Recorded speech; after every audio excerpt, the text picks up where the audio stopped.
Hello, everyone. Welcome back to another episode of Go to Hell with Erica and Kelly. So, this is Erica, and we've got Kelly here.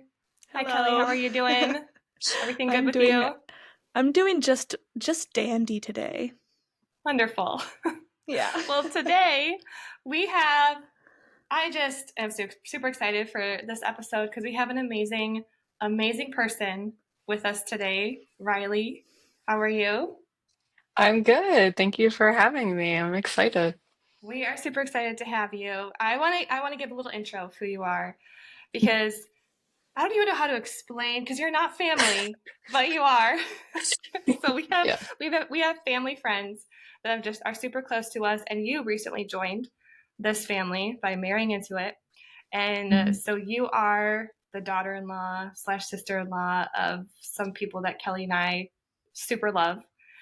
And you also in the past year have had a wild faith transformation. And so just getting to know you as part of the family and, seeing you just questioning a lot of things and not really sure about God or Christianity or any religion really. And then now to see where you are, it's just been like the most beautiful thing. And we were laughing about earlier about how I've heard a lot of the story, and I think Kelly maybe has too from your mother-in-law because she loves to share and does such a great job talking you up always, Riley. And but we haven't heard your side of the story. And I know it's super amazing and beautiful and exciting and all the above. And so I'm happy for you to be able to share that not just with us, but with a lot of people. And I know it will be so encouraging to whoever listens. And it's just good stuff. But before we get into all the serious things, what we always ask our guests is, what on earth would you send to hell if you could? What would it be? Yes, I've been thinking about this question, and I feel like most people there are a lot of things I could say, but I'm gonna go with my hottest take, which, and I don't think most people will agree, but I would send air travel to hell. Whoa. Really? Yeah, I really would. I don't think we're supposed to be in the air like that. I think we're doing too much Okay. by being in the air like that. And anytime I tell someone that we shouldn't be in the air like that, they're like, well, statistically speaking, it's way more likely you would die in a car crash. And I'm sure they're 100% right, but there's no way I have a higher chance surviving a plane crash than I do a car crash. And I have to be in my car, but I don't have to get on an airplane. So, yeah, I'm I would axe air travel. I think we should normalize trains. We should bring back Mm. trains. We should put And the boats? railroad and well, actually no, because I don't like boats either. Okay. But I think if I had to choose between a plane and a boat, I'd rather be on a boat. So I would say, yeah, boats are fine as long as they're like really big, sturdy, stable boats. Although I guess maybe that's not even fair to say because the Titanic they said was unsinkable and that did sink. They So, did. but yeah, I Okay. just I'm curious then, would this same thought translate to your opinion of submarines? I would say yeah. We don't need to be down in the ocean like that, you know? Okay. Like what is down there that we like the Lord has provided all we need on on the earth where we are. We don't need to go like so many miles deep. And I feel like nothing good happens when we do, you know? Like That's super fair. True. yeah. So Hmm. it's a hot take, and people love to travel, and obviously air travel and boats have brought about like so much good in the world and allowed people to go so many places that they wouldn't otherwise have been able to go and are more efficient. But I think if we just had a high-speed railway system that went everywhere in the world, Hmm. I'd be way more into traveling. I Does can this tell you that apply to much. like hot air balloons, helicopters, all Oh of yeah, that? yeah. I don't know who in their right mind gets on a hot air balloon. Seriously. Like, and this is no shade to anybody who's listening who has been on an hot air balloon. But you are so brave. I want you to know. Anyone who's ever been on a hot air balloon, even people that get on planes, even to me, are so brave because there's so much potential for so much to go wrong. And I hope that everybody who's traveling in the air has a safe trip always. But I just don't think we should be up there, personally. Have you always had this opinion, or is this newly formed in 2025 with all the air problems No, that we've been seeing? I've been a long time air travel hater, Okay, but okay. this is not helping. That's actually partly why I was like, this is the one I'm gonna go with because I don't know what's happening this year, but like so many accidents and tragedies, and I don't know, it's just so scary to me. And I mean, like I said, car crashes happen every day, and there's tragedy there too, but I don't know. I just feel like air travel is a more preventable form of travel that we don't have to do. But yeah. Okay, we can respect that. It's very respectable. This is a very educated response, I feel. You've thought Yes, this out. I love that. Yeah. Hmm. Okay, so in what we're really looking for, what am I trying to say? So we talk about what you want to send to hell, but this is where my brain dies a little bit. But why we're The really here? transitions are really hard for Erica. They are. Kelly, what do we Um, actually want to know about?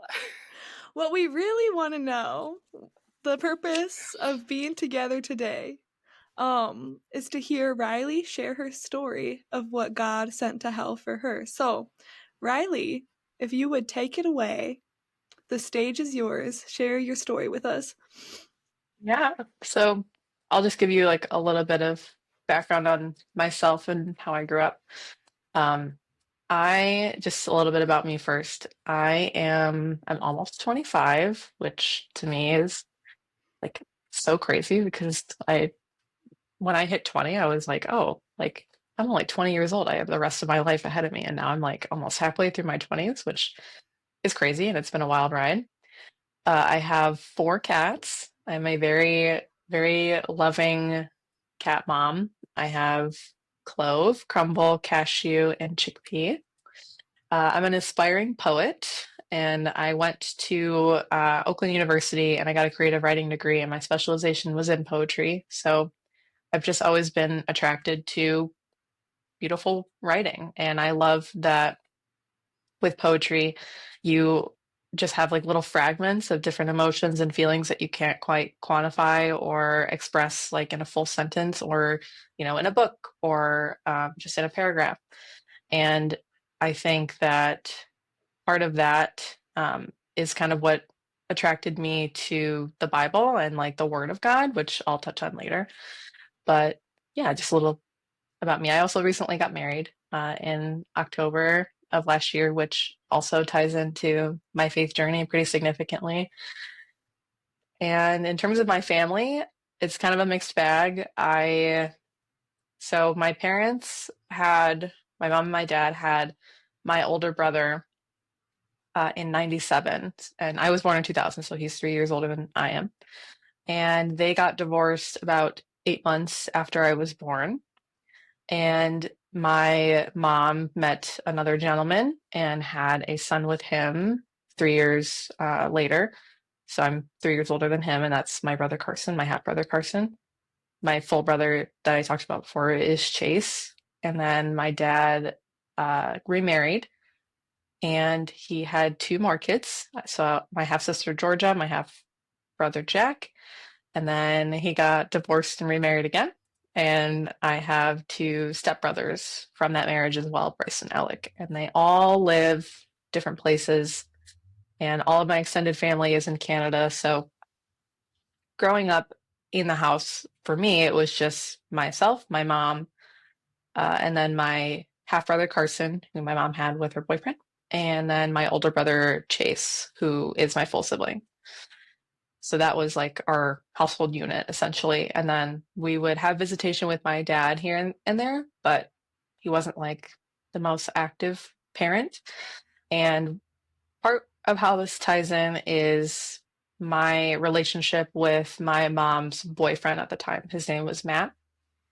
And there was a lot of strain on the relationship that I had with him and that my older brother had with him because of my dad. My dad, like I said, was not a very active parent, and he, wouldn't pay child support. He wouldn't take us when we were supposed to. He would, encourage us to say unkind things about Matt or about my mother out of frustration. He was a negative influence in terms of like what he would allow us to eat when we were at his house, what he would allow us to watch, like very inappropriate things from a very young age.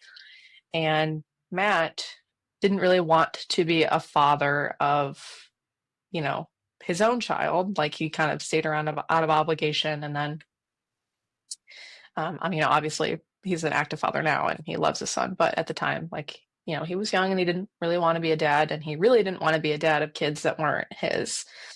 So being in the household that we were in Detroit, because that's where I was born, that's where we lived for about the first 8 years of my life, there was, a lot of financial strain because my dad wasn't helping with bills and, the economy wasn't great at the time either.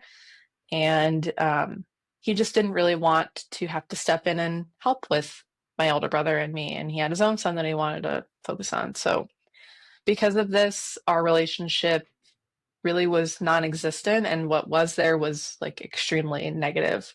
He was very neglectful emotionally. He would bring home food and things for his son and not for us, and he had the expectation that if he was in a room, like if he was in the kitchen, if he was in the living room, we were not to be in that room. He would slam things on the counter. If he got annoyed with us, he would yell at us. He would talk unkindly about us to our mother, things like that. And so I was just kind of confined to my room in the basement of our home. And that's where I spent like the majority of my time. And the reason I'm giving you this context is because if I were to sum up what the Lord has, like one thing that the Lord has sent to hell for me, it's imposter syndrome.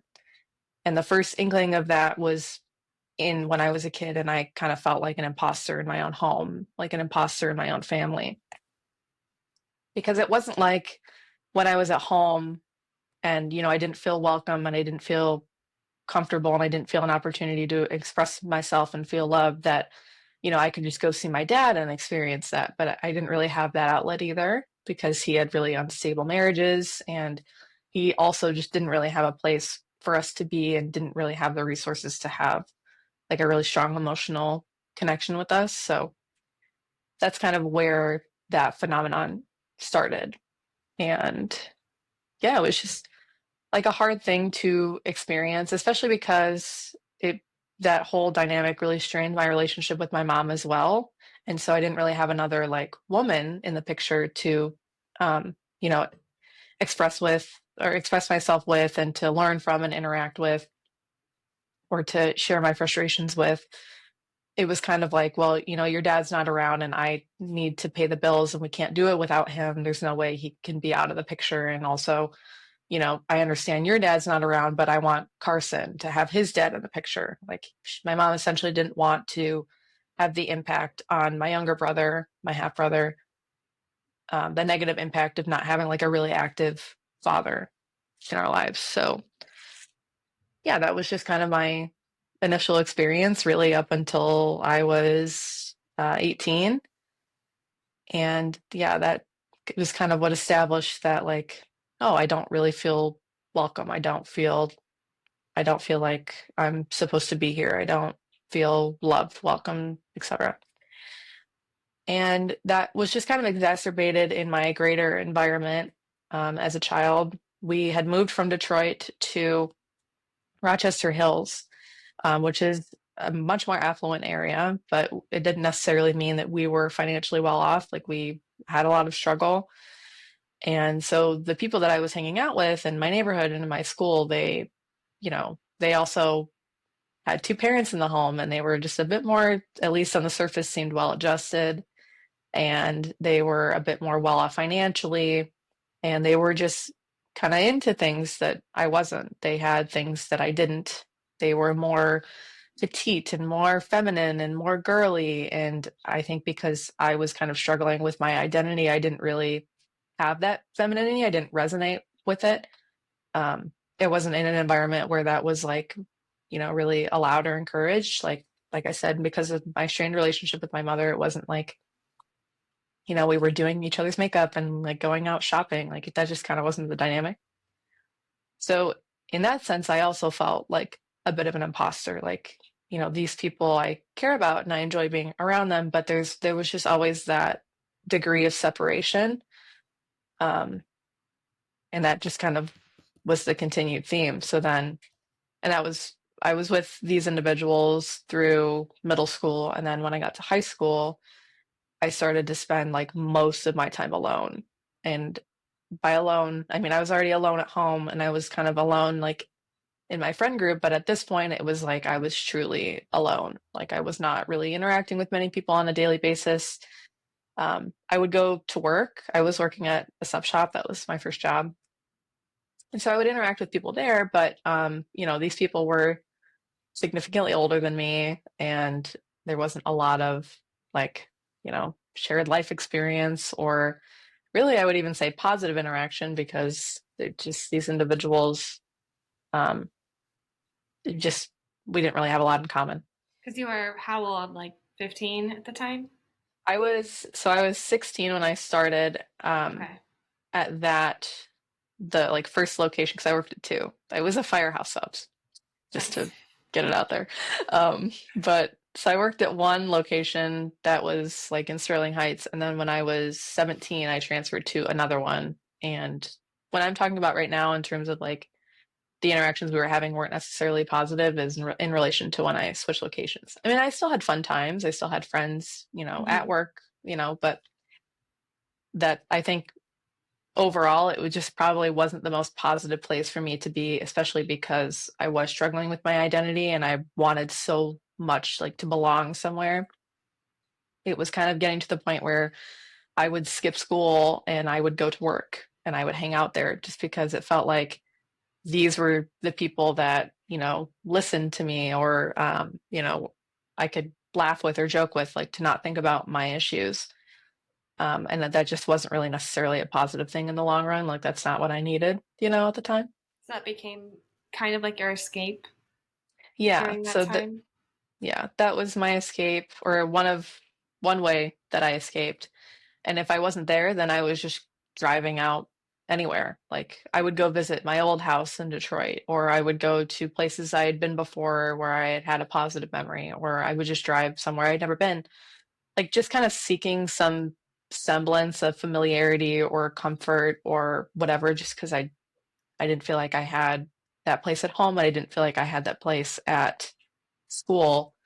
Um, and yeah, so that takes me up to about the age of 18. And I started dating one of my coworkers that I worked with at this Firehouse Subs, who was 7 years older than I was. And because of where I was emotionally, I didn't really see any kind of issue with that at the time. And I didn't really think the dynamic of that was inappropriate. I didn't think that it was inappropriate to live with someone, outside of marriage. I didn't think that it was, um, inappropriate to be dating someone that was that much older than me and things like that. Not to say that that's inappropriate, like in all cases, but in my case, I think that it was When because you're I that met it. young. Yeah, it's Yeah. just, and when you're in like a dark place, you're not really making decisions and forming relationships out of the right mindset and the right context.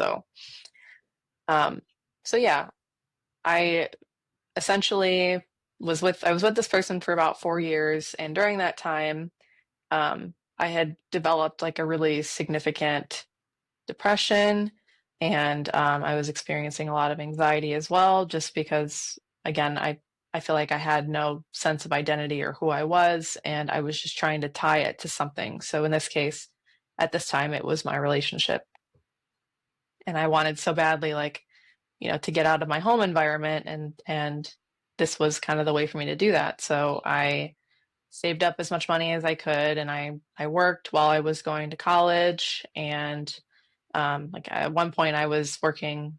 I had changed jobs. By this point, I was working at a Planet Fitness. I was working full time there, and then I was also going to school full time, and then I was also writing as like a staff writer for a Detroit travel review company. Just kind of get whatever money I could so that I could like fully move out.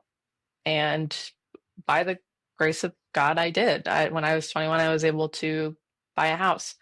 And this is one of those examples where I didn't really have religion in my life. And I didn't really have a true semblance of who God was. Like my parents were raised Catholic, but my mom in particular, she felt that the religion was like really thrust on her. And so she decided that when she had kids that she would not raise us any particular denomination or religion, that she would allow us to make the choice for ourselves when we got older.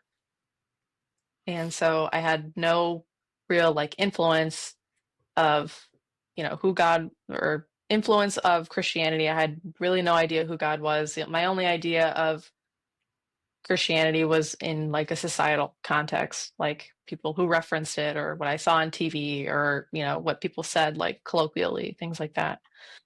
And despite that, I really think that, as far as I was from God in my own right and in my own mind, like he was with me this whole time and really setting up my circumstances so that I could get away from, these environments that were harmful to me and these people that were harmful to me at the time. So by the grace of God, I was able to purchase a house, and that was amazing because I was finally like on my own, and that was great. And I had my own space, but even getting the house and moving out, I still had this feeling of like I wouldn't. I mean, I had the whole house to myself now, and nobody could get frustrated if I was in the room. Nobody could get mad at me if I ran the bath too long, like, and threatened to not pay the water bill. Like, I wasn't experiencing that anymore, but I still felt like I had to stay in my room, and I couldn't sit in the living room. I couldn't sit on my couch and watch TV. I couldn't go in the kitchen and just grab a snack. Like, so that imposter syndrome kind of just stayed there with me. And then my relationship ended. And this kind of brings us up to about to 2022. And so then that 4-year relationship that I had tied like all of my identity to at that point was now gone also. So I didn't have, the comfort of feeling welcome in my initial home. I didn't have the comfort of feeling welcome. Well, feeling welcome, but it didn't really feel, like aligned with the people that I would hang out with as a kid. And then this individual who, I mean, we separated for a good reason, but I just didn't really have, I had nothing at that point. Like it really felt like I had nothing. And I kind of went on a bit of a bender. And the bender for me, what that looked like was just, there's a lot of alcoholism in my family. So I was drinking pretty significantly.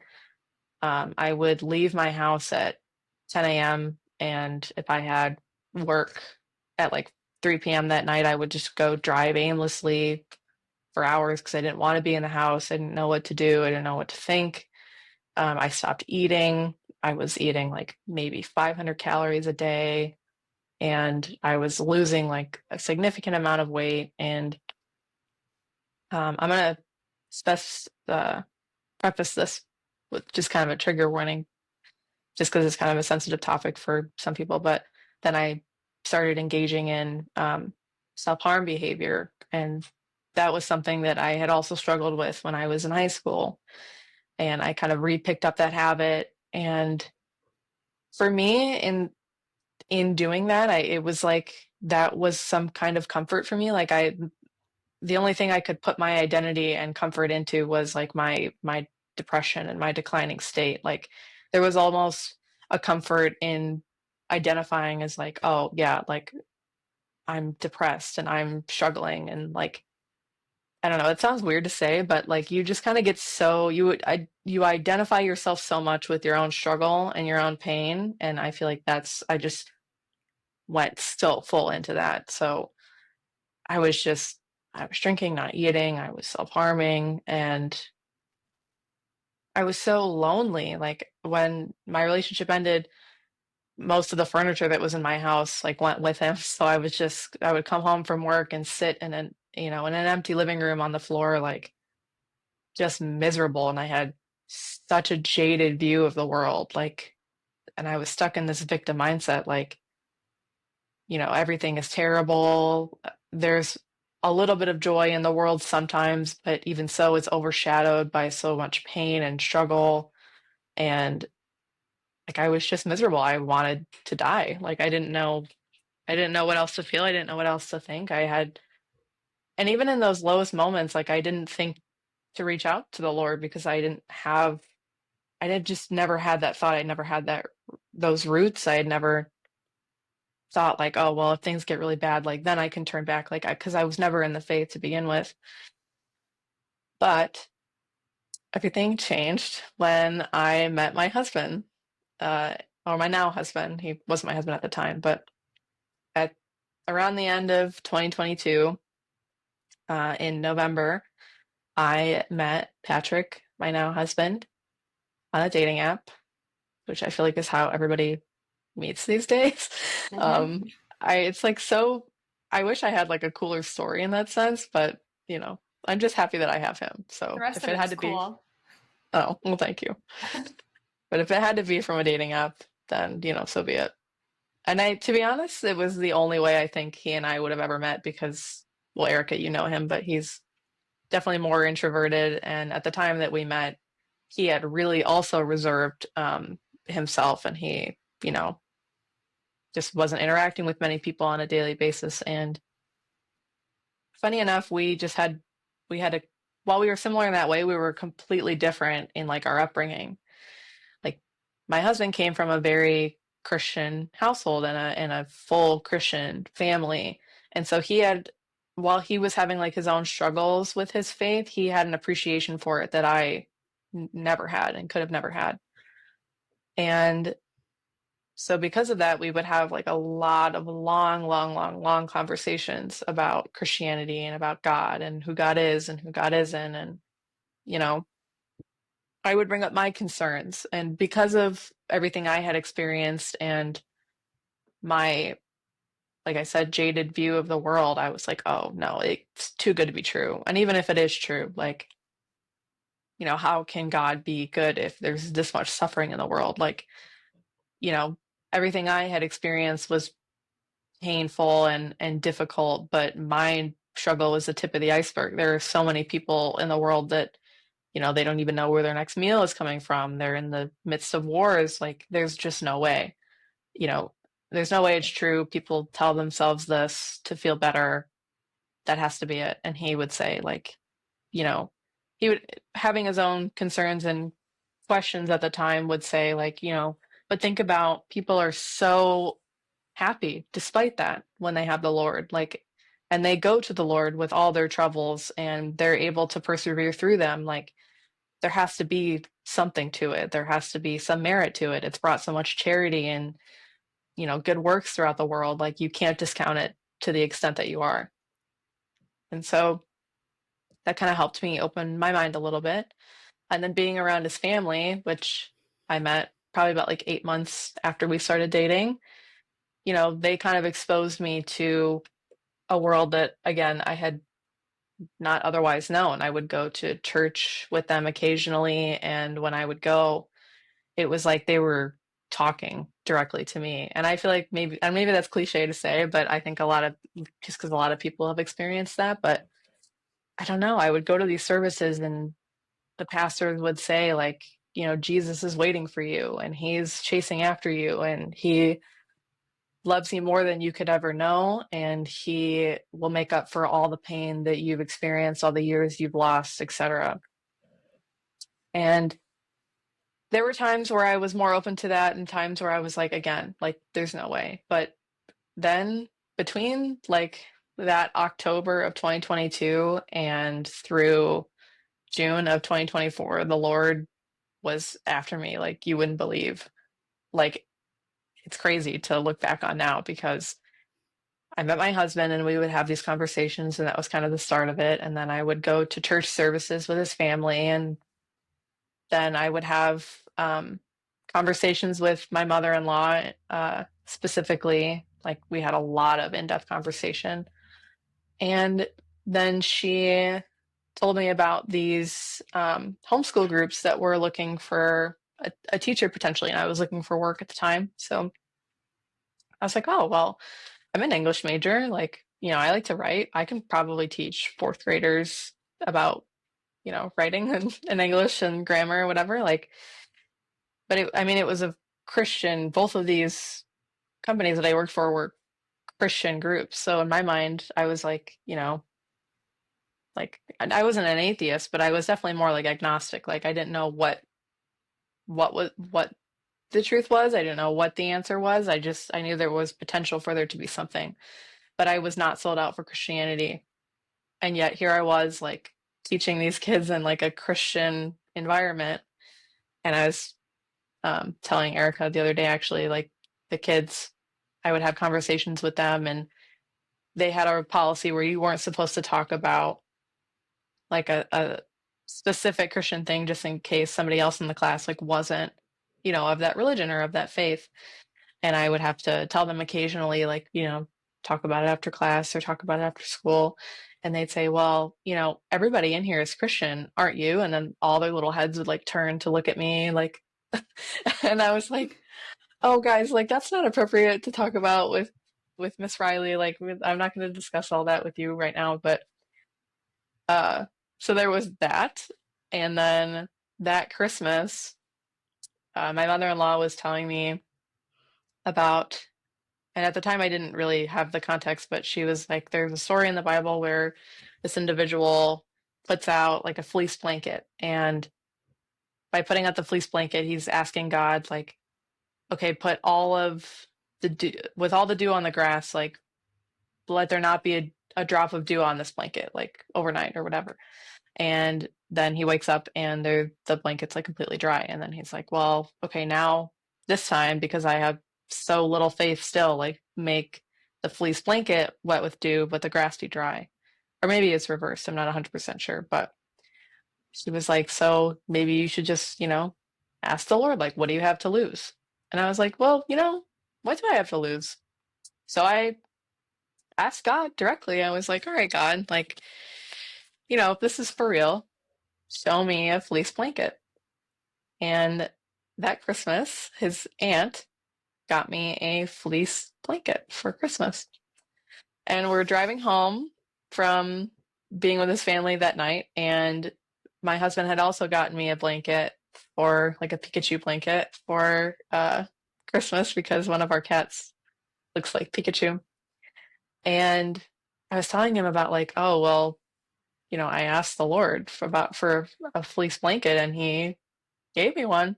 And he was like, I think the material of the blanket that I gave you is also fleece. So then I got home and I checked it, and it was also fleece. And I was like, okay, God, like, I see you. Like, that's kind of funny, like, two in You one. got Like, two. yeah. Um, so that further, like, just kind of opened up my eyes to the Lord. And I was like, well, I mean, that's good, God, but I'm still not 100% sure. So then just time went on, and more services I went to, and uh, more music. I would start listening to Christian music. Like, if there was a song on in the car that I heard when I was with my sister-in-law, my mother-in-law, I would ask them to send it to me so that I could listen to it. Like, just little things. Like, my mind was more open and more open. But the final straw for me was actually at Erica's sister's Edith's wedding. And I had met them like once before this wedding. Like, I was very honored to be invited, because, again, I had only met them like once. But they were really close, like Erica said, close with my in-laws. So I got to go to this wedding, and we're sitting down and I'm watching the ceremony, and I'm like bawling my eyes out. Like I literally can't stop crying. And again, I had met them once, so like I was happy for them, but it's like weird to cry that much for people you don't know. So I was like, something is up here. And my sister-in-law, who was singing at the wedding, she starts singing Great is Thy Faithfulness. And I was like, oh, this song's so beautiful. Like maybe they're onto something. And Jacob's dad, the groom's dad, is talking about how like they're building their marriage on the stone that is Jesus, and like they have they'll have so much more love for each other because they first loved Jesus, and Jesus is always with them. And I'm like crying, crying, crying, literally can't stop. And then later on in that evening, we go into like the studio that's on the premises, and there's a picture of Jesus like looking up. And I start crying again, and I'm like, oh my gosh, what is this? And then I go home that night, and I fall asleep, and I'm pondering when I wake up. And my mother-in-law had given me a Bible for Easter that year, and I had set it on my bedside table, but had like never really opened it, never really read through it. And I picked it up and I opened it, and I read a little bit of Genesis, and then I started reading John. And the next day I'm like in the middle of work, it's like 11:30, and I'm texting my mother-in-law, and I'm like, I think I want to follow Jesus. Like I think I want to give my life to God. And she's like, I just pulled over, like I'm crying, like that's so amazing. And so I'm like, can you send me like I need every Christian song in your playlist, and I need every one of your favorite verses. And from there it was like a complete 180, because I was so much in the world before I was saved, and the world was really all I knew. I mean, I wasn't really discriminating against like what I was watching, what the music I was consuming, the company I was keeping. And then from that day forward, I was like, get rid of it. Like, I don't want any of these horrible, gross lyrics. I don't want any of this, like inappropriate content that I'm consuming. I want to be faithful to the Lord. And I'm not saying I'm perfect by any means, because I'm definitely still a work in progress, but it was just a complete transformation in what I cared about. Like, and to tie it back to like the imposter syndrome aspect of it, I had, in the process of like being exposed to faith, for me, it was like, I think the final thing that was holding me back from walking with the Lord was like, there's no way that this can apply to me. Like someone who wasn't wanted by her own family, someone who has never fit in with, any friends that she's engaged with, someone that was like, I mean, I was trying to like burn myself from the outside in. Like, if on the chance that like there was something underneath me that like needed to get out, like I thought maybe the real me was just underneath all this skin. And, if I could let her out somehow, that people would want to like, right. People would want to, you know, like be around me and would care for me and stuff. So it was just really hard to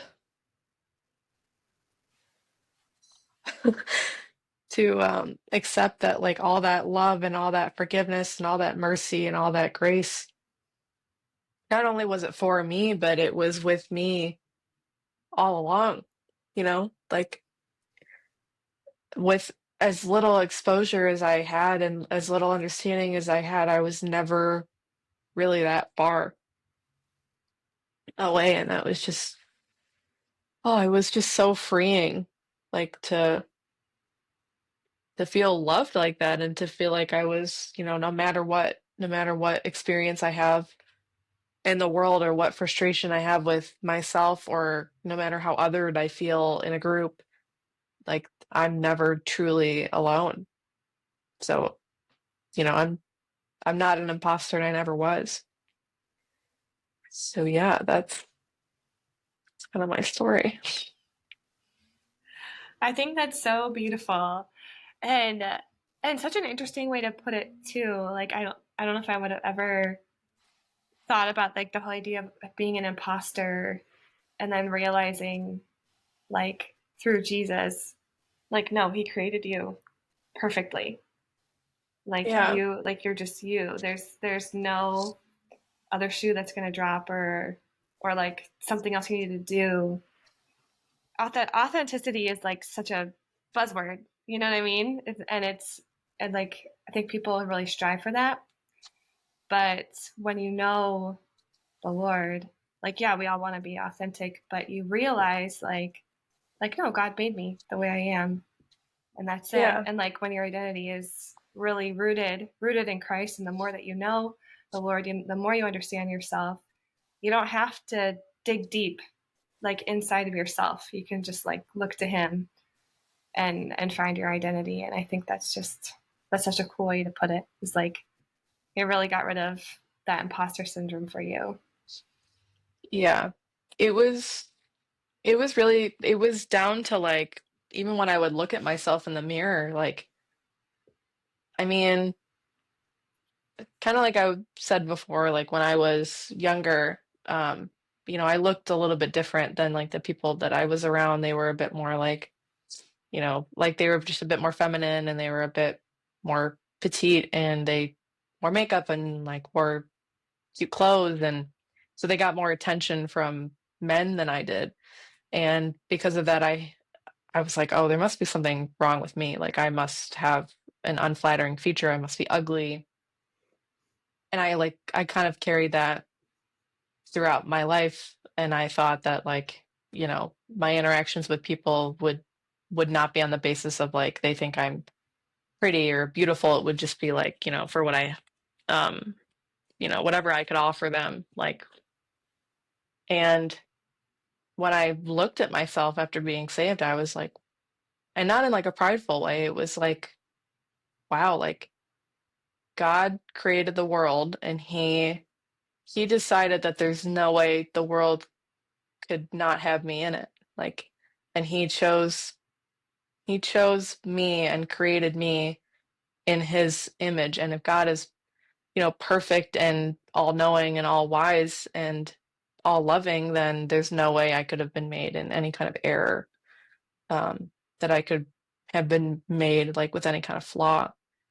So now when I look at myself, like I just have a different appreciation, like not only for my identity, like, which is now rooted in him and much is, unshakable now, like, whereas before it was really like it had to be rooted in something and that something could be taken away. But just, I don't know, when I see myself, I have so much more appreciation for my features and who I am and what I have to say. And I'm able to create like more boundaries for myself and advocate for myself and um, like feel more confident in spaces. Like when I'm with my family now, I don't have to feel othered. I don't have to feel like I have to be in the other room. I don't feel like I have to be like so careful with what I say. Like, and I can have friends and I just I didn't think I could have any of that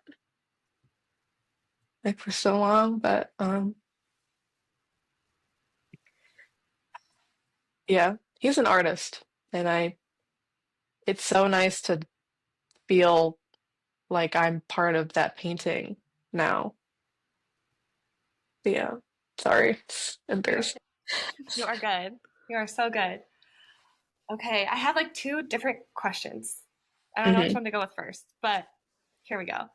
So, the one thing that has always fascinated me about you, Riley, and your story is the fact that you didn't, and correct me if I'm wrong, maybe we can clear this up, but you didn't seem to have a lot of hostility towards God or Christianity in the way that you sometimes see just because of the political climate, culture. Like a lot of times when you have someone who only sees like the Christianity of like kind of like farther removed from them, media, whatever, or just like icky run-ins here and there. Like some people have more of that built up hostility towards just like God and religion and Christianity, but you didn't seem to really have much of that and had more of like this open curiosity. And so my question to you is like, how did that happen?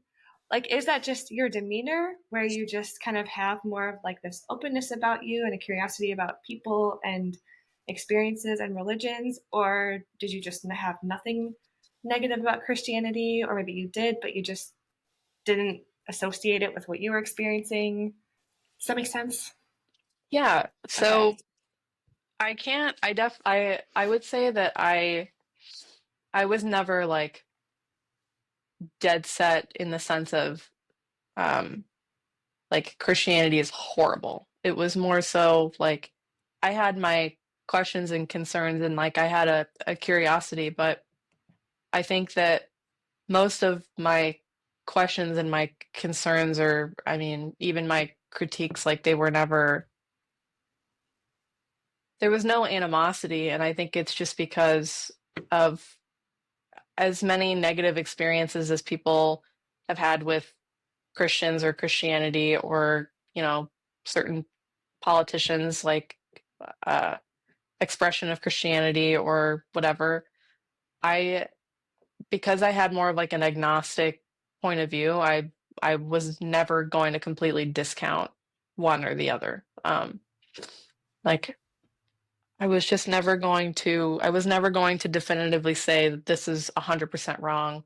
I was never going to definitively say that these people have ill intentions. I was never going to definitively say that there's no merit to this thing. And part of that is just was, like I said, rooted in my belief, but also me as a person. Like I don't like to discount people entirely. I don't like to discount their, you know, what they have to say, even if it's completely wrong, just because I know that a lot of why people have the perspectives that they have is rooted in their experience. And a lot of people have experienced really hard and difficult things um, that have, you know, propelled them to different perspectives. So I, I never, no matter if people had like a jaded expression of their Christianity, like if they really weren't in the faith and they didn't express it in like, you know, a conducive way, or, um, you know, if I saw a service that like didn't resonate with me, I wasn't like,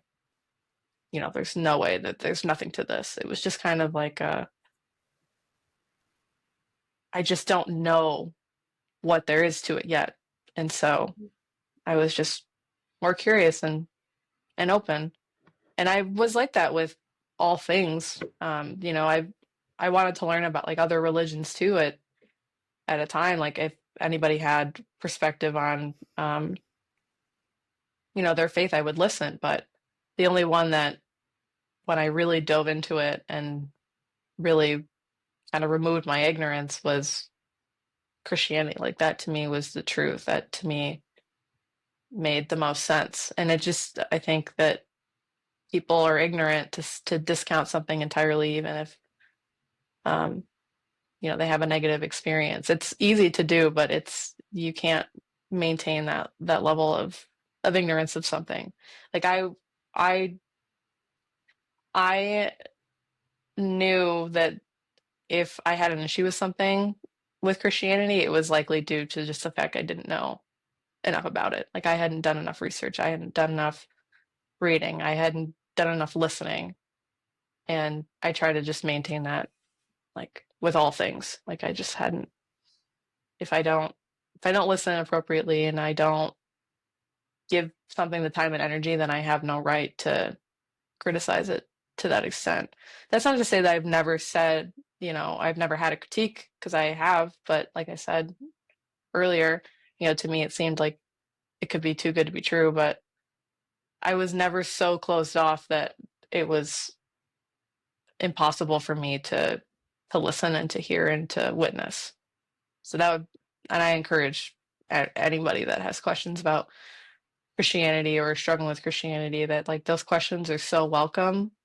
And no matter if anybody, no matter what experience you have with an individual that like doesn't make you feel like you can ask those questions, or politically, like, tells you that having that opinion or having a question or having a perspective like offend somebody else or take away anybody else's right. Like, I don't agree with that. I think that you should ask those questions, you should visit the services, you should read the word, you should do your research, you should talk to the Lord yourself before you have that level of like a harsh critique, because otherwise you're operating in ignorance. I feel like, so really you're just a gracious person. I feel like God just made you like, I feel like not most people in our country right now, because I think a lot of people are just quick to judge things, not even religion, just things in general. And I think that's just such a like wise beyond your years type of approach. It's just rare, and it's cool though, because I think that mindset is what really allows you to be open. 'Cause I remember when um, Tammy, your mother-in-law, had shared with me about the kids like getting on you about, are you Christian? Huh? Are you? And I was like, oh my gosh, how annoying. Poor Riley. This is going to drive her further away. Like, can you imagine? But it didn't. Like for you, it was an opposite experience, and it's just kind of it's cool how God used even little fourth graders. Yeah. Yeah. And initially at the time, like, because of my experience with how I was raised and my mom like opting to wait until we were old to like choose our faith and seek it out, I was like, oh, these kids, they can't tell me anything about Christianity, they're like 8 years old. Like, I mean, they know what they've experienced like with their parents, but the more I walk in the faith, the more that I understand that to some extent these kids know more than we know, like as adults, because they just have such an unbridled view of the Lord and an unbridled idea of love. And like they're less plagued by distraction and frustration and anger and pride. And like the Bible says, like we're God's children and we should have the faith of children. Mm-hmm. And I just, I'm like more thankful for that experience now than I was then. Like at the time I was like, oh, it didn't turn me away, but I was like, So wow, it it was did. annoying. Well, it didn't annoy me. I was just kind of like, oh wow, because I felt really like put on the spot. Like I Mm-hmm. had the thought that like these kids, you know, what can they tell me? But they told me, and they I'm sure they would have been willing to tell me more if I had, if that were the appropriate setting, but it wasn't, because I was trying to teach them about pronouns. And but yeah. Like it's English class. But yeah.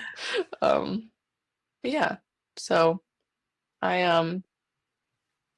yeah, I'm thankful for that experience, and I'm definitely not a perfect person. Like I like I said, I've had my criticisms, and there are times where I don't have the amount of patience or graciousness that I might be emulating now. I mean, but I really try at my core like to have that lead the way that I live my life and the way that I interact with others, because I really feel that that's what Jesus did and what Jesus does. Like he loves first, and you know, he gets down to the level that people are at. He meets you where you are.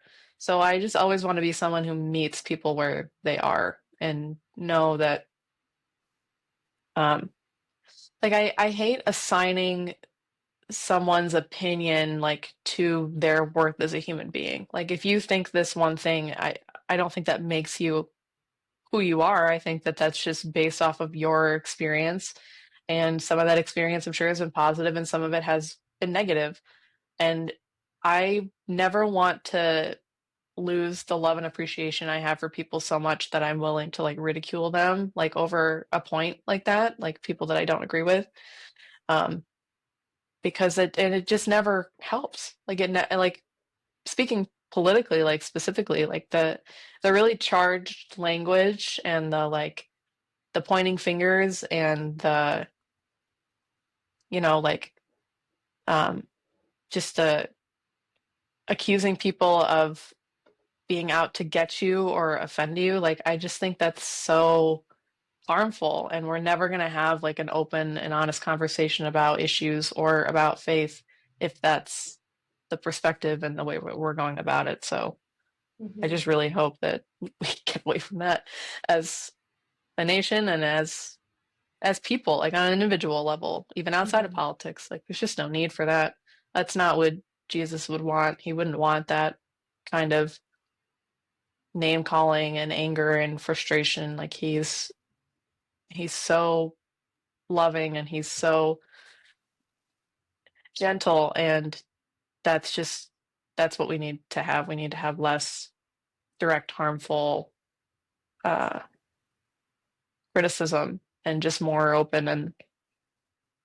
And I mean, I'm obviously test the spirit, like test what you hear against like your belief and against the word of God, but there's just no need to criticize like to that extent where you're like being harmful to an individual or you're turning them away from God. And I'm really blessed that the people that I interacted with in the last 2, 3 years didn't have that mindset. Like if I had a question or a concern, they weren't like, oh my goodness, like how could you think, like, because if they did, it would have been so easy for me to turn the other way. But um, yeah, I'm really blessed that I didn't Mm-hmm. have that. So tell us about your poetry, your writing. How has that been affected or changed or anything now that your faith is alive? Yeah. So, like I mentioned a little bit earlier, part of what drew me to reading the Bible was just an appreciation for the writing because it's literally it's the best book ever written. And um, I mean that not only as like a follower of Christ, but I mean objectively, it's the best piece of literature ever written. And I had taken a course in college called The Bible as Literature, and that's kind of what like I mean that was a little bit of an exposure, but like I mean I was talking about how I didn't have a lot of exposure, and I didn't, but this was one example where I did have exposure to like the writing aspect of it, but it was less about the faith and what was behind the word and more about the word itself. So reading the Bible now, I'm so much more inspired to write. Like when I would write before, a lot of it was just very like self-serving. It was kind of therapeutic, but it was also very dark. Like it emulated, my perspective and my feelings at the time. It was just a lot about my depression and my anger and my frustration and feeling like I didn't belong anywhere and like I was, an imposter in my own life. And now I I just have so much more joy and so much more appreciation like for life and for the world that I've been writing more than I have in a long time. Like I remember one time I was walking with my husband, and this was before I was saved. This was like probably maybe like 2 months before I was saved. And we were just walking on a trail, and I was looking at a tree, like a couple trees, and I was like, you know what? He was like, what? And I was like, I really wish I was a Christian because I feel like I would be able to appreciate this nature way more. Like that tree would be way more beautiful to me. And I was right. Like that tree is, if I were to go back and see that tree now, like I know I just walked that trail again. But just anytime I see anything now, like I just have so much more of an appreciation for God as like the architect of the earth. And like, and then reading, like I'm in Ecclesiastes right now. Like it's just so poetic. Like there's nothing new under the sun. Like that's just so beautiful the way it's written, and like all of this is vanity. Like it's so raw and it's so true. And what I love most about poetry, like I said, is that you can just take different fragments from things you feel or things you experience or things you see that you can't quite quantify, and um, you can piece them together, and then you have a picture of something that you wouldn't have otherwise seen. Like taking little pieces of a feeling, a thought, a flower, a tree, and creating like a whole world. Like it's very beautiful, and I've just loved that. I love that process. And it's difficult sometimes, like trying to parse that feeling and the what you're experiencing and parsing out like what the Lord wants me to write. But I definitely have the goal in the future to publish a collection kind of just about my testimony and about my experience with the Lord. And I hope that it would be able to reach people like me who didn't have that exposure, or who have the questions or concerns, or who maybe need a more like creative expression of God, to be like their initial exposure.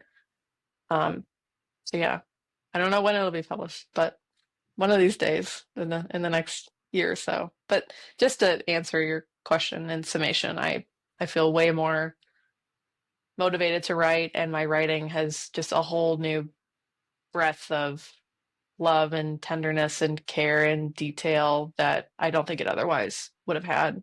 You know, like I'm so glad that the people that will read my poetry now, and the poetry that they will be reading that comes from me in the future, will be this and not what it was before. Because if they had read what I was writing before, that was so saturated in sadness and anguish, like it maybe would have caused them to sit in that emotion more. And I want them to have the opportunity to not only read like a quantification of those feelings and have like be able to resonate with those feelings, but to show that's not the end.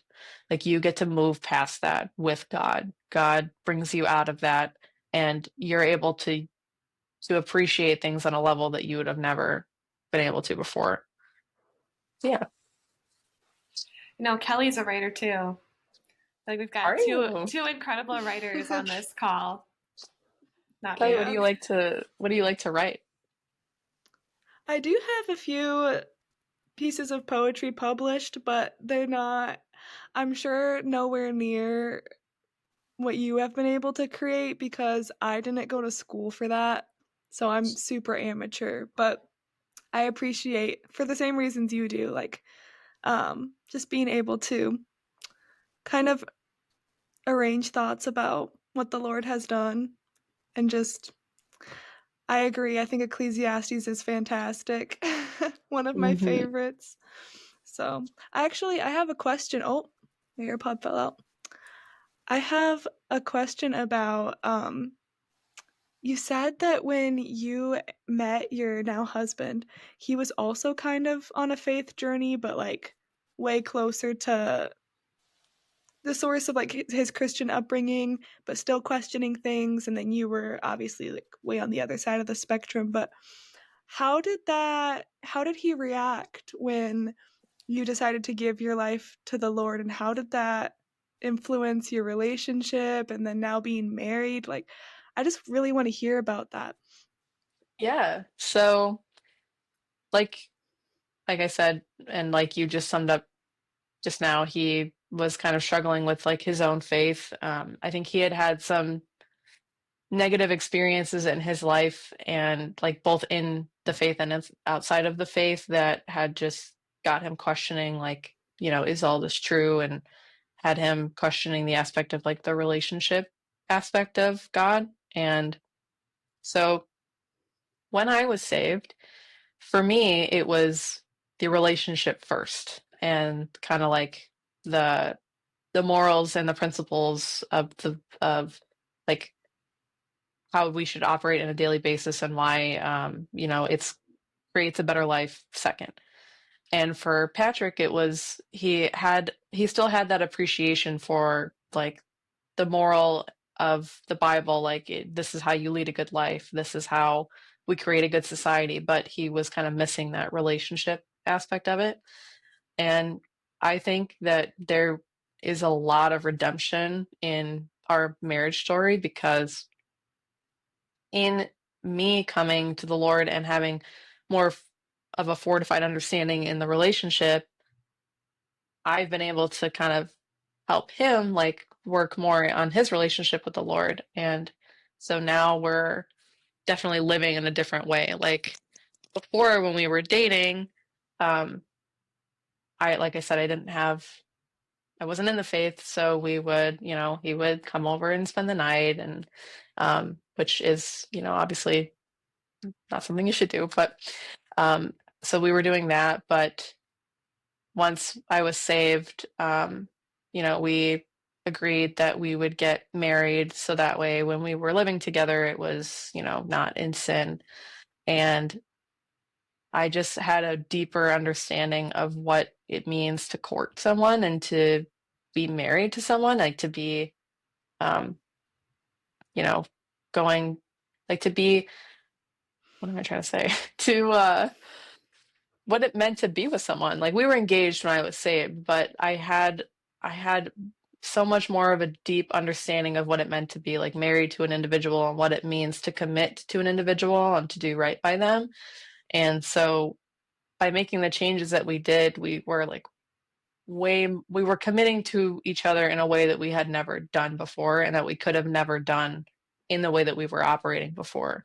Like we spoke to each other more respectfully. We interacted more respectfully. We had daily habits that were more respectful towards each other. And I just understand now, like having been married for a couple months now, why God designed marriage the way that He did, and why you're not supposed to have all this closeness with an individual to that extent before you're married. Um, and what it means to like truly commit to someone and then to have all those things added onto you when you are married and when you've made that commitment before the Lord. Um, and I mean, I really wish that we had gone back and done things the right way, but at the same time, like there's just been so much redemption and so much consideration for each other that has come out of it that I hope that any couple who, decides to devote their relationship to the Lord and their lives to the Lord, that they can take note of. Because it's never too late. Like it's never, I mean, we were, like I said, we were engaged and we had, not been honoring the Lord up until that point. But once we switched, like it was amazing. Like I mean, it was difficult, but we had like so much more of an appreciation for each other, so much more of an appreciation for the Lord. And my husband now, I mean, I don't want to speak on his behalf, but just from what I observe now, like he's talking to the Lord way more than he ever has. And he has, such like a duty now that he didn't necessarily have before, and like being a man of God and needing to lead me as a woman of God and as his wife. And yeah, it's just, I don't know if it would have happened any other way. Like, I think that this is just, the Lord knew that we were what each other needed. Well, we needed him, but he knew that the medium through which the best way to get to us would have been each other. And yeah, I feel really blessed that we have the dynamic that we do now. Like, he's more of a leader and he feels more fortified in his faith and he has more of a support system in the Lord. And I do too, especially because I had felt so let down by so many men in my life, like my dad and my mom's boyfriend and past boyfriends, etc. So it's just so amazing to like have someone that is so like stoic and who is, becoming more fortified in the word and reads me the Psalms before I go to bed and all that wonderful, wonderful stuff. So I hope that answered your question. Yeah, it does. And it's really cool. I think something I see in your story a lot, and even when you were just talking about everything that happened with you and your husband, um, just the nature of God's heart that whenever He does something in His love, it's never just for one person. Like it's so abundant. And I just think of the Trinity in that way. Like, just the love of God is so outgoing, and it's beautiful that he transformed your life, but it wasn't just for you, you know. And yeah, I love hearing that, and I love hearing that the two of you have a different marriage than you would have had, or just a different paradigm for life, and um, it's just awesome. And it excites me too because I'm engaged and I'm going to be married in like 2 months now. And I don't know, I do feel that. I feel like you're going into something with a deeper understanding of what you're getting into. Cuz Hmm. marriage from a secular perspective just doesn't have as much meaning, or I don't know, like you said, there's just some things that you kind of have a shadow of if you want to outside of marriage. But anyway, it's just cool to hear how that all changed for you so dramatically, so quickly. But praise the Lord. Yeah, praise the Lord indeed. It, yeah, I mean, to your point about secular marriage, like all the relationships that I had seen like in my life were, I mean, until I met Patrick, but were secular marriages. Like my parents had a secular marriage, my grandparents had a secular marriage, and it either, ended in a horrible, messy divorce, or it, had a lot of unnecessary pain and strife and struggle. And there's nothing more comforting to me going back to like, feeling alone and feeling like I didn't have a place in the world than being in a marriage where you know that you're with someone until the end. Like, I didn't really, when they said like in sickness and in health and for better or for worse and till death do us part, like before I was married and before I was with the Lord, I didn't really, I was like, oh yeah, that's what you say. But no, that's what you do. And I've only been married for a couple months now. Sorry, my cat really wants to be in the shot. But it takes a lot of patience and a lot of understanding, but that amount of commitment makes you feel so safe, and it's like so emblematic of the love that the Lord has for us. Like, because that's what it's supposed to be. It's supposed to be like, a symbol of the love that God has for us, that He will never leave us despite, any of the times that we might, mess up, or the times that we might fall short of His glory. So, yeah, I've never felt more like secure and blessed to have a godly marriage, and I'm confident that you'll have that too, and I hope that the wedding planning is going well Thank because you. it's difficult. Oh. And I think it's kind of cool too that it all started, well, not started, but Edith's wedding was like a big piece of that too. Like the marriage, like it seems like a big piece of your testimony is just like learning and understanding and walking out and witnessing God's heart for marriage. Because where you really encountered the Lord was at a wedding. And it was Mhm. cool hearing it from Edith's perspective.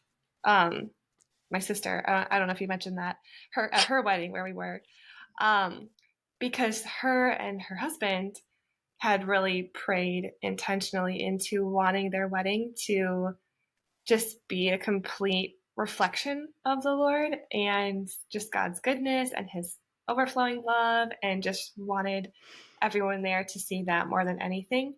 And then the fact that we all get a text from your mother-in-law, like what, 2 days later, Riley wants to give her life to God. She met Jesus at the wedding, and we are like, what? So it's It's so just so funny cool.